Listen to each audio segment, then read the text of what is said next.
Je vous pose une question maintenant pour que vous y réfléchissiez pendant que je continue la conférence. Imaginez aujourd'hui un médecin. Non, le médecin parce que j'en parle beaucoup. Vous imaginez un mathématicien. Un mathématicien, la convention, c'est que la numérotation va commencer par 0 et 1, etc. Donc, sur la convention mathématique générale, nous savons que 2 plus 2 égale 4. Oui? Alors, je mets une équation. Combien font 2 plus 2? Votre réponse va être 4. Ma question est, qu'est-ce qui est islamique dans votre résolution de l'équation? Est-ce que l'équation est islamique? Est-ce que la réponse est islamique? Ou est-ce que rien n'est islamique? Ou est-ce que c'est simplement de la mathématique? Et si c'est simplement de la mathématique, vous êtes en train de dire qu'il y a de la mathématique qui n'est pas islamique. Ou alors, c'est islamique. Ça veut dire que toutes les mathématiques sont islamiques. Question. Qu'est-ce qui est islamique dans une équation mathématique? Non, je vous laisse réfléchir, je continue mon exposé. C'est une question importante, ne la minimisez pas. C'est une question qui est extrêmement importante. Elle est extrêmement importante parce que c'est à peu près clair quand il s'agit de mathématiques. Vous passez dans les sciences humaines et dans les sciences sociales, c'est beaucoup plus complexe parce qu'il faut mesurer ceci. Donc ce que je voulais dire par rapport à cela, c'est que sur cette question des sources, on a effectivement la question des sources. Et la thèse, aujourd'hui, que j'aimerais avancer dans ce domaine-là, c'est qu'il faut absolument que nous intégrions comme source du fondement du droit et de la jurisprudence tout ce qui relève des savoirs qui sont liés au livre du monde.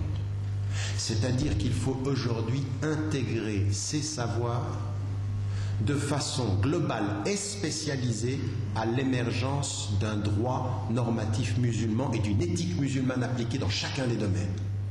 Ça veut dire, c'est une façon de globaliser, tout y entre désormais, mais pas n'importe comment. Il faut appliquer une éthique spécifique à chacun des domaines. Donc c'est une inclusion globale et une spécialisation rigoureuse. Vous me suivez? Inclusion globale de tous les savoirs, mais spécialisation rigoureuse parce que ce dont nous avons besoin, c'est une éthique appliquée pour chacun des domaines. Donc c'est un vrai chantier. Mais ça veut dire quoi? Ça veut dire que dans l'émergence des fatwas, il y a un déplacement du centre de gravité de l'autorité.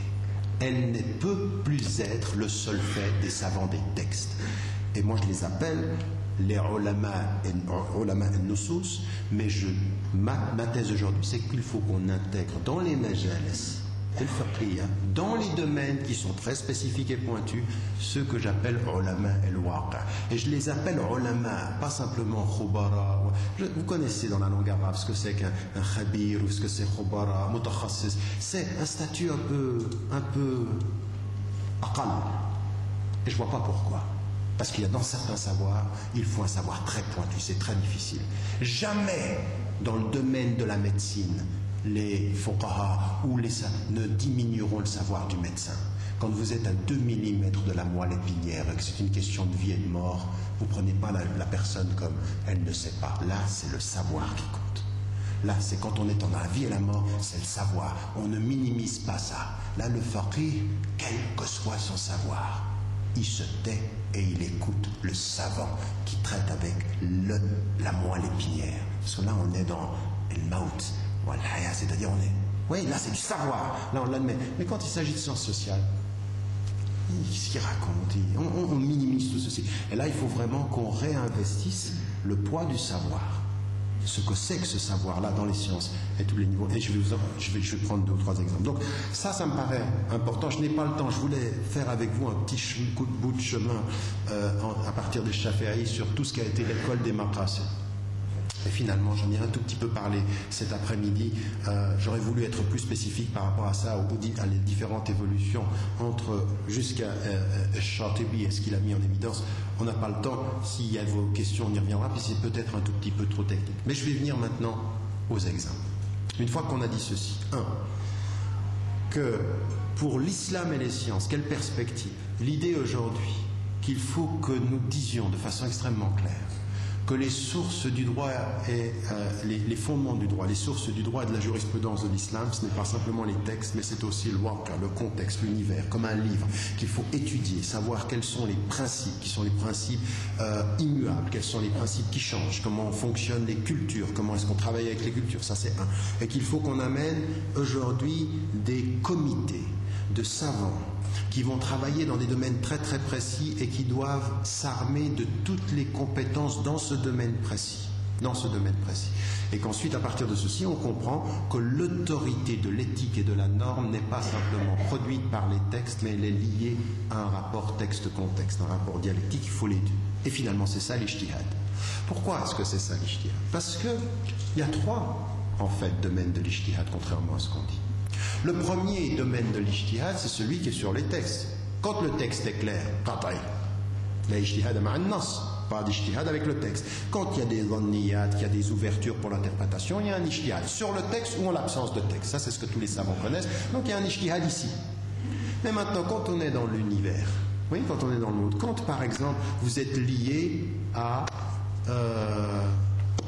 la circulation du sang, comment ça fonctionne? Il n'y a pas d'ijtihad, vous devez suivre comment. Ensuite, comment vous allez pouvoir opérer dans une situation donnée? Il peut y avoir un ijtihad, c'est-à-dire qu'il y a un ijtihad sur le waqi'.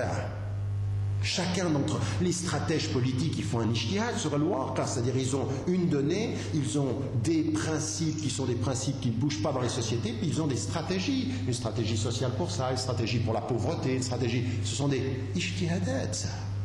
Et puis ensuite, il y a entre le texte et ses principes et l'ijtihad sur la stratégie, un ijtihad qui fait les deux, qui amène les deux. C'est-à-dire ce qu'on appellera aujourd'hui en éthique l'éthique appliquée. Comment on applique ces principes à ça? C'est-à-dire ces trois domaines. Mais l'ijtihad central là, qui amène les deux, il a besoin de la compétence de personnes aujourd'hui qui ne peuvent pas avoir tous les savoirs en une personne. C'est fini ça. Et aujourd'hui, malheureusement, dans beaucoup de domaines, on pense que le alim, il va nous parler de tout.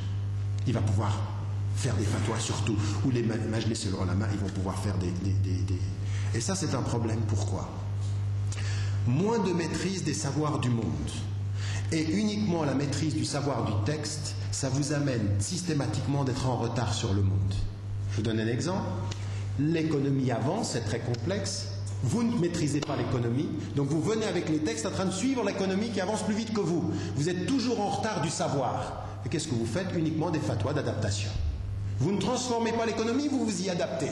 La médecine avance, vous êtes derrière la médecine et vous faites des fatwas derrière la médecine. Vous voyez ce que je veux dire? Ah non, il faut maîtriser les savoirs pour faire des fatwas prospectives, justement pour empêcher d'aller dans certaines directions, pour cadrer le savoir et l'orienter, pas pour toujours être en arrière et s'adapter.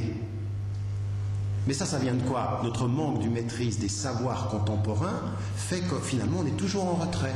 Et quand vous êtes toujours en retrait, vous êtes toujours sur la défensive. Le monde de la fatwa aujourd'hui est un monde qui s'est développé sur la défensive.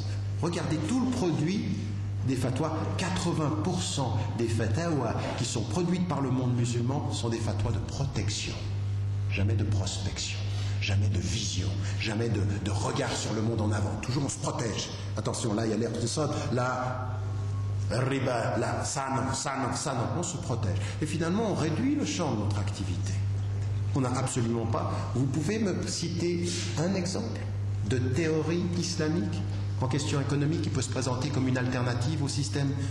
Non, on n'a pas. On n'a aucun système alternatif. On n'a que des systèmes d'adaptation. C'est-à-dire l'économie internationale, on ne peut pas la changer, mais on trouve des petits moyens d'avoir des économies ou des pratiques plus islamiques que d'autres. Mais c'est tout. Ayant dit cela, je prends juste, si j'ai encore un tout petit peu de temps, des cas pratiques. Alors, tout ça, c'est pour amener véritablement par rapport à notre rapport aux sciences, et en particulier aux sciences sociales. Je n'entre pas dans tous les débats que je sais être les débats entre tous les différents théoriciens des sciences sociales. Qu'est-ce qu'une science sociale? Comment est-ce qu'on peut aborder ceci? Je vais être un tout petit peu plus... là aussi, il faut être rigoureux, mais même entre les spécialistes, il y a des complexités d'approche et des divergences qui sont parfois plus superficielles que véritablement profondes et parfois qui embrouillent l'approche. Et j'ai pas envie de prendre le temps que nous avons ici pour entrer dans des détails de cette nature-là. Mais par contre, Je vais vous prendre des cas de figure. En 1981, il y a eu une organisation qui s'est mise sur pied au Koweït, qui est l'organisation islamique qui est liée à l'éthique médicale. Et ils ont fait quelque chose d'extraordinaire. Et c'est sans doute le domaine où la pensée musulmane a le plus évolué et de la façon la plus cohérente. Ils ont amené dans les majalis des ulama, des fuqaha, et ils ont amené des médecins. Et ils les ont amenés. Elle dit, c'est là que va se discuter, oui, le rapport normatif. Pourquoi? Qu'est-ce qu'ont admis les fuqaha? C'est que le savoir du monde, oui, les ulama et lois, car dans ce domaine-là, leur objet d'étude, c'était les médecins, eux, ils n'avaient pas, ils ne pouvaient pas connaître. C'est trop compliqué. Maintenant, la médecine est trop compliquée. Rien que pour, je veux dire, que ce soit des orthopédistes ou la question du cerveau, tout ça.